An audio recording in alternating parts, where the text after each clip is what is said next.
We dismiss history at our peril. Liberty Nation Radio with Mark Angelides.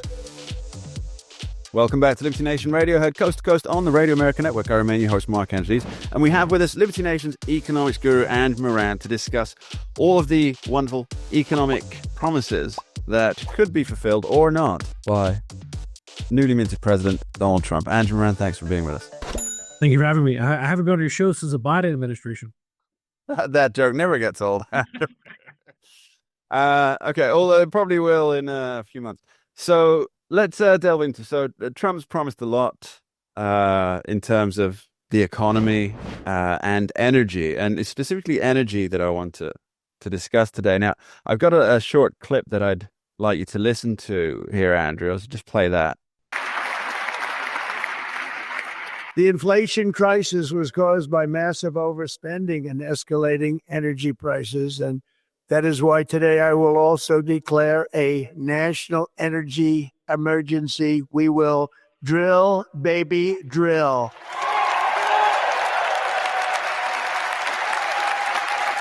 Okay, so he wants to declare an energy emergency. What does that even mean?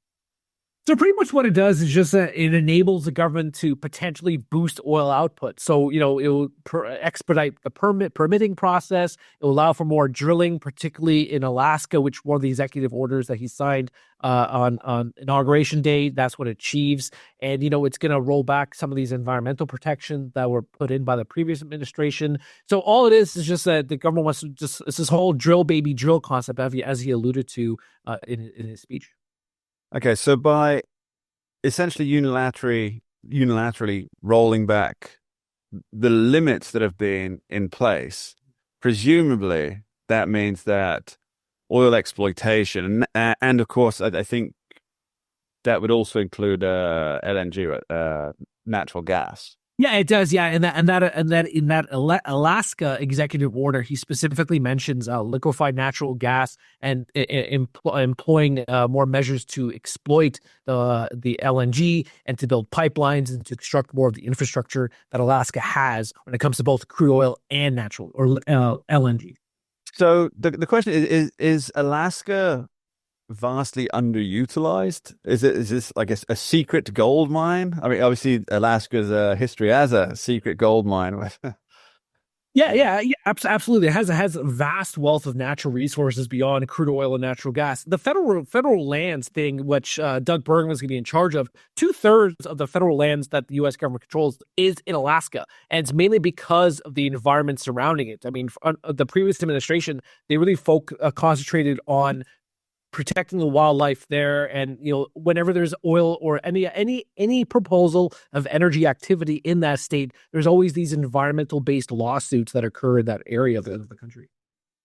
Although presumably those lawsuits are brought by either NGOs or private outfits or charity groups, so those won't stop. No, absolutely not. The other thing too is that one of the Trump's executive orders, he tries to roll back the thing that Biden imposed right before he left, that whole ban on drilling in offshore waters. That's one thing also that's the executive order tries to reverse. But as I think I wrote about it previously on Liberty Nation, it's going to be hard to do because a federal judge already determined that the president cannot unilaterally reverse that 70-year-old law, because Trump tried doing that in Obama era law in his first term. Yeah, that's the 625 million offshore acres, isn't it? Yes.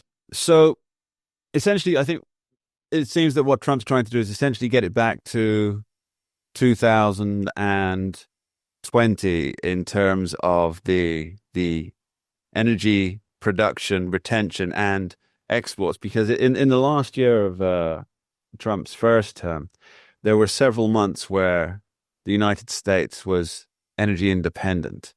And I obviously it wasn't for the whole year of that period, but there were these little peaks where the US was completely non-reliant on outside energy. And I mean, if it can happen once, then surely that kind of thing can happen again. And what are the roadblocks to that? Well, a lot of things that Republicans did like to keep quiet during the election campaign is that the U.S. has been energy independent. It's producing around 13.5 million barrels per day. Sure. It's the world's largest natural gas exporter. Its daily production is outpacing Russia and Saudi Arabia. So U.S. is pretty much energy independent. The problem is that how much oil that it consumes. So it consumes about 20 million barrels per day. So it imports about 5 million barrels to fill that gap. But overall, I mean, the U.S. is quite energy wealthy. So to declare it's a national energy emergency is what I question. Though I'm not against expanding. Sure. Yeah, it's really to fill up that shortfall. So there, as you say, there's about 13.5 million roughly barrels produced a day within the US, and then, but there's, what is it like? Sorry, is it 17 or 18 used? The U.S. consumes it between 18 and 20.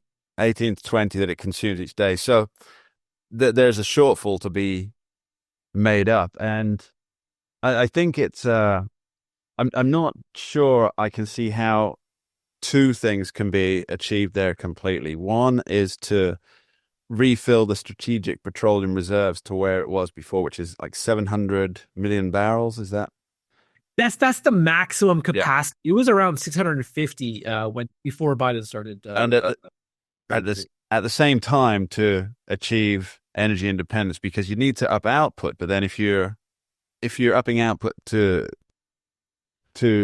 deal with the usage of oil per day on a per day basis, how do you get the extra barrels to siphon off and pop? Is it in Oklahoma? Is it where they? Yeah, Cushing, Oklahoma. How does that work? Okay, yes. Okay. So this is the fascinating part here. So on one hand, President Trump, he wants to slash energy prices in half. So right now it's talking about $76 a barrel. He'll put it to let's say $40 a barrel. Let's just call it even there. That's going to be very hard to do because for a few reasons. For one is that, yes, as you alluded to, refilling the strategic petroleum reserve, he's going to have to buy about 300 million barrels a day because he wants to top it up, which is the max. Not a day, not 300 million barrels a day. But so max capacity is 700 million barrels. Yeah. Now, when it comes to expanding output, all the energy economists I've spoken to, energy executives I've spoken to, they say that it's all based on market conditions as opposed to, laxing, the permitting process or regulations or red tape. So the Dallas Fed, they do an annual energy survey with energy executives, and the range is to break even for drilling is between $59 and about $73 a barrel. So right now, the industry is making a profit because it's at 76. It was as high as 120 under the previous administration. So Trump pledging to cut prices to is that low. I'm not sure the energy industry is going to respond to that by saying, hey, I will just continue expanding production. As I said, the prices will need to be around $59 to $73 a barrel in order for them to keep drilling. Now, yes, I'm sure the industry, I think the American Petroleum Institute, they welcomed these rollback of the Biden era regulations, but whether or not they're going to respond to that by expanding production is going to be an interesting thing to watch in the coming years. Yeah, there's I think you and I have discussed this off camera, but with the option of new leases and preferential rights in various areas to be exploiting whatever natural gas or oil barrels are there, it would almost certainly be a case of the government picking winners and losers, or the companies bidding to be picked for a winner or loser situation. But they could get preferential oil prices through that. I'm not sure that's the sensible route to go, but it is a possibility. I would say a few things also is that there was this, I think it was the Chevron CEO. He had a sit-down interview a couple months ago with CNBC, and he was talking about how some of the shale wells, they're running dry. So if you look at the Baker Hughes total oil rig count, that thing has been either, declining over the last couple of years or has flatlined. So they're not expanding their drilling based on that fact. So if Trump is actually going to allow drilling on federal lands or drilling in Alaska, I'm sure the oil companies will then shift their production output capabilities to those areas. And one other thing too about the federal waters, about 15% of today's output comes from the federal waters. So I'm not sure about the whole leasing process if they're going to try to apply for greater leasing, because I know under the previous administration, Biden, he wanted to slow down the permits for these areas for the next 5 years. You want to have fewer oil and gas lease sales in a 5-year period that ran through 2029.